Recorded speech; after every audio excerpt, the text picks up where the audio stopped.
3x plus 3x into 4x minus 5 plus 3 को सरल कीजिए और पहला है x बराबर 3 और दूसरा है x बराबर 1/2 के लिए इसका मान भी ज्ञात कीजिए। पहले इसको हल कर देना, उसके बाद इसका मान निकाल देना। देखिए कैसे निकालना है। तो जहाँ इसको सरल कीजिए पहले 3x इंटू 4x माइनस में 5 और प्लस में 3 तो कितना हो जाएगा 4 के 12x² माइनस में 5 15x और प्लस में 3। ठीक है, ये आंसर हो जाएगा पहले। ठीक है, और उसके बाद क्या करना है, पहला नंबर x के मान कितना रखना है 3 रखना है। तो क्या करते हैं, ये वाला उतारते हैं, यह ना 12x² और माइनस से 15x और प्लस में 3। तो इसमें x के जगह पर क्या रखना है 3 का स्क्वायर और 15 गुने 3 बराबर प्लस में 3। चलिए तो 12 गुने 9 हो जाएगा, 15 45 हो जाएगा और प्लस में 3 हो जाएगा। तो 12 9 108।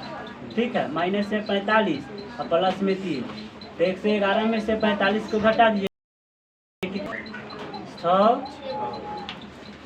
यानी कि 66 आंसर। कितना है आंसर 66। अब इसी तरह दूसरा वाला मान रखना है 1/2 रखना है। तो 12x² माइनस से 15x और प्लस में 3। तो 12 गुने 1/2 का होल स्क्वायर और 15 गुने 1/2 प्लस में 3 कितना आ जाएगा 12 गुने 1/4 2 प्लस में 3। तो 4 3 12 कितना आ जाएगा 3 माइनस से 15/2 और प्लस में 3। तो सबका क्या कर दीजिए लसा ले लीजिए, कितना आ जाएगा 2 हो जाएगा 6 माइनस 15 प्लस 6।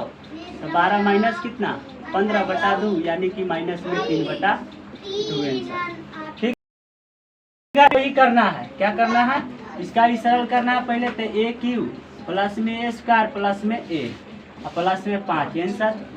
ठीक है, अब पहला में रखना है a का मान कितना रखना है 0 रखना है। पहला में क्या रखना है a का मान 0। तो यानी कि a³ plus a² plus a plus में 5। तो ये 0 प्लस 0 प्लस 0 प्लस 5 कितना आ गया आंसर सीधे 5 आंसर। क्या कि 0 का स्क्वायर 0 ही ना होगा, क्यों करो चाहे 0 करो। अब इसी तरह दूसरा में क्या रखना है a का मान 1 रखना। ठीक है, a³ a² a प्लस 5। तो 1 का क्यूब प्लस में 1 का स्क्वायर प्लस में 1 प्लस 5। तो 1 प्लस 1 प्लस 1 प्लस 5 5 3 8 आंसर। तीसरा क्या करना है a का मान -1 रखना है। तो a³ a² a प्लस 5। तो a³ प्लस में -1 का स्क्वायर माइनस में 1 प्लस में 5। 1 का क्यूब तो कितना आ जाएगा माइनस में 1 आई हो जाएगा प्लस में 1 आई माइनस में 1 और प्लस में 5। तो ये तो 0 5 में से 4 5 में से 1 घटा दीजिए 4 आंसर। ठीक है, यही करना था। ठीक है ना आंसर। अब इसको क्या करना है, कह रहा है कि ABCD चतुर्भुज है, क्या AB BC CD DA क्या AB प्लस BD से बड़ा है। लिख दीजिएगा हाँ है। क्योंकि AB plus BC plus CD less than AC BD होगा। अब कह रहा है सारणी में, तो लिख दीजिएगा हल।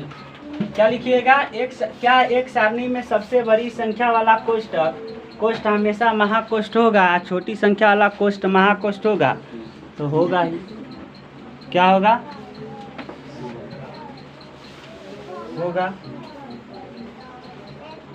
बस।